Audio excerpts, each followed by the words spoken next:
కోరిన కోరికలు తీర్చే కొంగు బంగారమైన శ్రీ లక్ష్మీనరసింహస్వామి వరంగల్ జిల్లా గీసుకొండ మండలం కొమ్మాల మహాజాతర రేపటి నుంచి ప్రారంభం కాబోతుంది. అసలు ఈ యొక్క లక్ష్మీనరసింహస్వామి ప్రత్యేకత ఏందనేది మనం ప్రధాన పూజారులు ఉన్నారు ఇక్కడ, వారితో తెలుసుకుని ప్రయత్నం చేద్దాం. చెప్పండి అయ్య గారు, ఈ యొక్క లక్ష్మీనరసింహస్వామి ప్రత్యేకత భక్తులకు ఏ విధంగా చెప్పబోతున్నారు?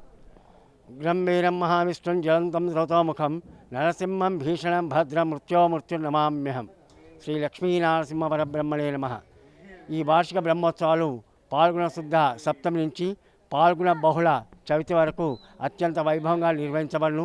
ఏకాదశిన కళ్యాణోత్సవము, చవితి రోజున రథోత్సవ కార్యక్రమం అత్యంత వైభవంగా నిర్వహించబడును.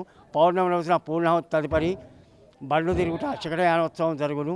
ఈ భక్తులు రాష్ట్ర నలుమూల నుండి విచ్చేసి స్వామివారిని దర్శించుకుంటారు. ఓకే, మీరు ఇక్కడికి వచ్చే భక్తులకు ఎలాంటి పూజలు, లక్ష్మీనరసింహ స్వామికి ఎలాంటి పూజలు చేసి భక్తులను ఆశీర్వాదాలు ఇస్తుంటారు? అర్చనలు, తర్వాత పల్లకి సేవలు, ఇలాంటి కార్యక్రమాలు జరుగుతాయి.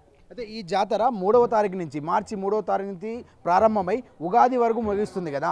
ఇప్పటి వరకు ఈ యొక్క జాతరలో జరిగే పలు కార్యక్రమాలు ఏంటి?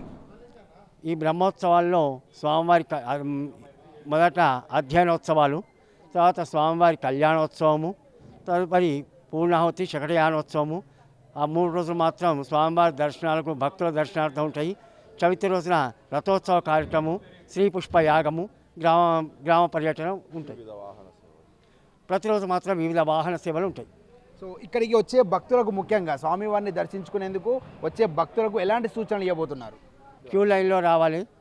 భక్తులకు క్యూ లైన్లో వచ్చి స్వామివారిని దర్శించుకోవాలని పోవాలని కోరుతున్నాం. ఒక చివరిగా స్వామి శ్రీ లక్ష్మీనరసింహ స్వామి వారి చరిత్ర ఏమిటి?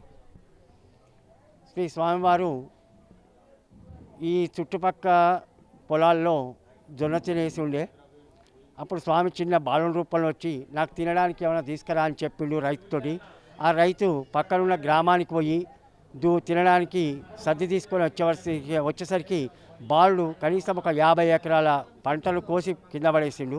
నీకేం కావాలో తీసుకో అంటే ఆ స్వామి నడుచుకుంటూ వస్తే ఆ పంట మొత్తము ఆయన వెనుక నడుచుకుంటూ వచ్చి ఇక్కడున్న కొడవలి చింత అనే ప్రదేశంలో కొడవలి, దూపబుడ్డి, చొప్పకర్ర గుర్తులు ఇప్పటికీ ఉన్నవి.